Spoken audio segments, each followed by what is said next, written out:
তো বন্ধুরা, এখন আমি দাঁড়িয়ে আছি একে ব্লক পুজো প্যান্ডেলের মণ্ডপের ভেতর। আর একে ব্লকের এবারের পুজোর থিম হচ্ছে যুক্তি আর তর্ক।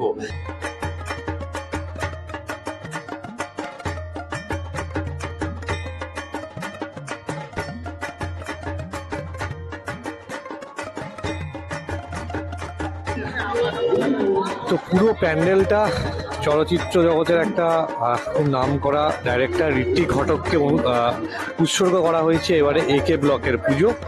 পুরো প্যান্ডেল জুড়ে বিভিন্ন রকমের বইয়ের পোস্টার এবং বিভিন্ন রকমের তার চলচ্চিত্রে যত ক্লিপ, সেই ক্লিপগুলোকে এখান থেকে চালানো হচ্ছে।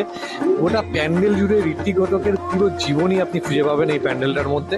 এবং এর সাথে যত রকমের ওরা ডাইরেক্ট করেছে বই, সেই ডাইরেক্টরও রয়েছে। প্লাস হচ্ছে মূর্তিটা খুব অসাধারণ করেছে। আপনারা যদি আসেন অবশ্যই একবার সল্টলেকের এই একে ব্লকের পুজোটা ঘুরে যেতে পারেন।